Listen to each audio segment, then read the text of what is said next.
Bonjour, on va faire la correction du DM que je vous ai demandé de faire pendant les vacances de Pâques sur les équations de second degré. La première équation à résoudre, 2x carré plus 9x moins 35 égale à 0. Dans ce cas, le a égale à 2, le b égale à 9 et le c égale à moins 35. On calcule le discriminant delta, b carré moins 4 fois a fois c. Donc b carré 9 au carré, moins 4 fois a fois c. Le résultat est 361. Donc, on est dans un cas où delta est strictement positif. Donc, l'équation admet deux solutions. La première solution, x1 égale à moins b moins racine carrée de delta divisé par 2a. Et la deuxième solution égale à moins b plus racine carrée de delta divisé par 2a. Et après, donc, on remplace donc b par sa valeur. Donc, moins b, donc moins 9. Moins racine carrée de delta, donc racine carrée de 361. Divisé par 2 fois a, donc 2 fois 2. Et x2, moins 9, plus racine carrée de delta, racine carrée de 361, divisé par 2 fois a. Si on fait le calcul avec la calculatrice, x1 égale à moins 7, donc la première solution c'est moins 7, et la deuxième solution c'est 2,5. Donc les solutions de l'équation sont moins 7 et 2,5. Pour vérifier, vous pouvez remplacer x ici par la première solution, c'est-à-dire faire 2 fois, entre parenthèses, moins 7, fermer la parenthèse au carré, plus 9 fois moins 7 moins 35, égale, si vous trouvez 0, c'est bon. Et remplacer x par la deuxième solution 2,5, c'est-à-dire faire 2 fois, entre parenthèses, 2,5 au carré, plus 9 fois 2,5, moins 35, si on trouve 0, c'est bon. Deuxième équation, donc là, on est dans un cas un petit peu différent, parce on n'a pas égal à 0, on a égal à 21. Donc, il faut transformer l'équation et l'écrire sous la forme de ax carré plus bx plus c égale à 0. Donc, le 21, il faut qu'on le passe de ce côté-là. Et quand on change la place d'un nombre d'un côté à l'autre de l'égalité, le signe il change. Donc, on aura 2x carré moins x moins 21 égale à 0. Donc, a égale à 2, b égale à moins 1 et c égale à moins 21. Donc, on calcule toujours le discriminant. B carré, moins 1 au carré, parce que le b égale à moins 1, moins 4 fois a fois c. Donc, delta égale à 169. On est toujours dans le cas d'un delta strictement positif. Donc, l'équation admet deux solutions. La première solution, moins b moins racine carrée de delta divisé par 2a. Et la deuxième solution, moins b plus racine carrée de delta divisé par 2 fois a. On remplace, donc, entre parenthèses, donc, moins b, donc, moins 1, parce que le b égale à moins 1. Moins racine carrée de delta, donc, racine carrée de 169, divisé par 2 fois a, 2 fois 2. Et moins b pour la deuxième solution, moins b, moins 1, plus racine carrée de 169 divisé par 2 fois 2, 2 fois a, parce que le a égale à 2. Et on fait le calcul.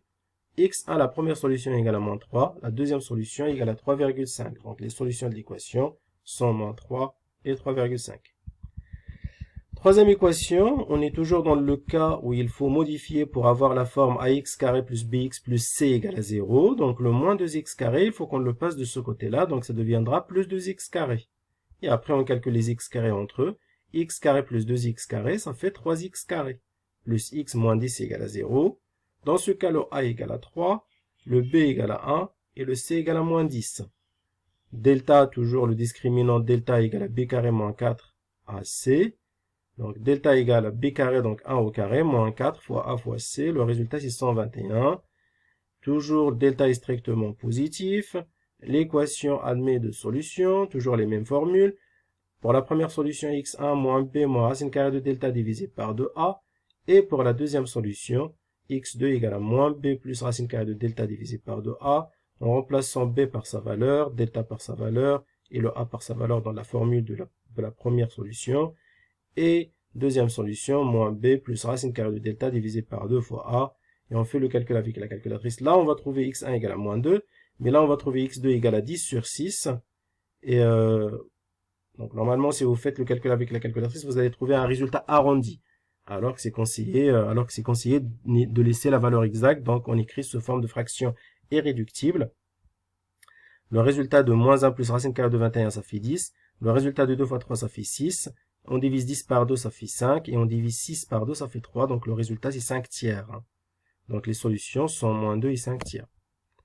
La quatrième équation, pareil. Donc, il faut toujours transformer pour avoir, parce que pour pouvoir calculer le discriminant, il faut avoir la forme ax carré plus bx plus c égale à 0. Donc, il faut développer le 2. 2 fois 2x carré égale à 4x carré. 2 fois moins 12x, ça fait moins 24x, plus 35 égale à 0. Donc le A égale à 4, le B égale à moins 24, et le C égale à 35. Le discriminant de delta égale à b carré moins 4 fois A fois C. Donc b carré, donc moins 24 au carré, moins 4 fois A fois C. Donc delta égale à 16. Delta est strictement positif parce que 16 c'est un nombre strictement positif. Donc l'équation admet deux solutions. La première solution, moins b moins racine carrée de delta divisé par 2 fois A. Et la deuxième solution, moins b plus racine carrée de delta divisé par 2 fois A. Donc on remplace b par sa valeur. Donc moins 24 parce que le b égale à moins 24. Moins racine carrée de delta 16. C'est ce qu'on a ici comme résultat. Divisé par 2 fois 4. 2 fois A parce que le A égale à 4. Et deuxième solution, moins b, donc moins 24, plus racine carrée de 16, racine carrée de delta, donc racine carrée de 16, divisé par 2 fois a. Donc x1 égale à 2,5 et x2 égale à 3,5. Les solutions de l'équation dans ce cas sont 2,5 et 3,5. La dernière équation du premier exercice, donc on a déjà la forme ax carré plus bx plus c égale à 0, donc le a égale à 6, le b égale à moins 1, et le c égale à moins 77. Le discriminant égale à b carré, donc moins 1 au carré, moins 4 fois a fois c. Delta égale à 1849. Delta strictement positif, donc on utilise les mêmes formules pour les solutions. Donc l'équation admet deux solutions, x1 moins b moins racine carrée de delta divisé par 2a. Et x2 égale à moins b plus racine carrée de delta divisé par 2 fois a. On remplace, donc la première solution c'est moins 3,5. Et la deuxième solution, 44 sur 12, ça fait 11 tiers. Le dernier exercice, le deuxième exercice, donc là on a une démarche d'investigation. Une chaîne de fabrication de produits industriels vend ses articles à 2600 € l'unité, soit X le nombre d'articles vendus. Si X c'est le coût de production de ces articles. Donc le coût de production, c'est ce que coûte la production. C'est-à-dire donc les frais, tout ce qui est électricité, la location du local, les salaires, etc. Et Rx, la recette réalisée sur la vente de ces articles. La recette, c'est ce qu'on met dans la caisse quand on vend un produit. À la fin, quand vous comptez l'argent dans la caisse, c'est ça la recette. Donc, les dirigeants constatent après une étude mathématique à l'aide d'un logiciel informatique que le bénéfice BX et le coût de production CX en milliers d'euros peuvent être modélisés par les expressions algébriques suivantes. C'est donc CX égale, donc normalement ça c'est le coût de fabrication. Et ça, c'est les recettes. Donc, les recettes,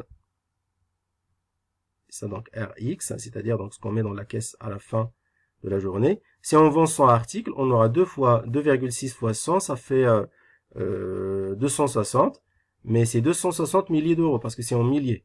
Donc, c'est-à-dire donc on aura 260 000 € à la fin de la journée.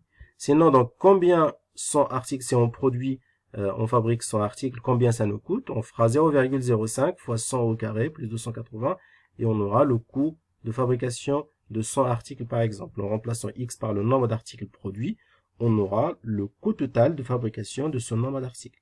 Et si on remplace X par le nombre d'articles produits et vendus, on aura les recettes pour ce nombre d'articles.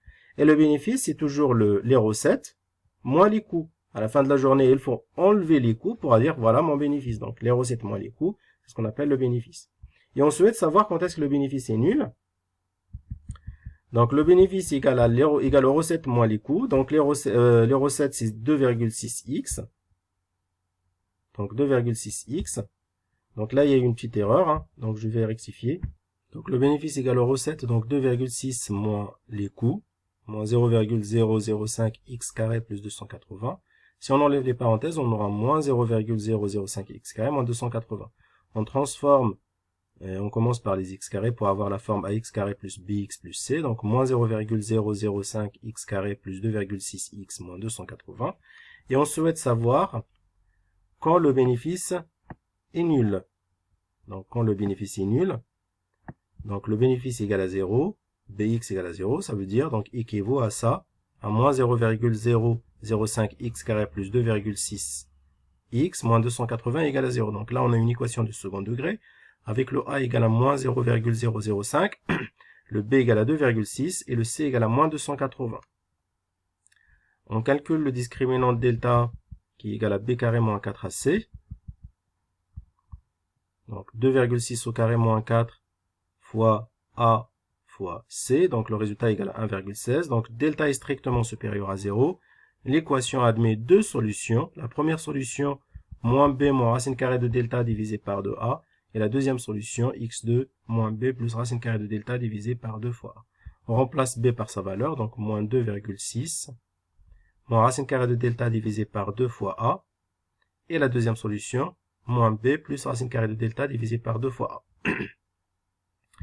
x1 égale à 367,7032961 et x2 égale à 152,296703,9. Donc si on arrondit, le bénéfice sera nul pour une production à peu près de 152 ou de 368 articles.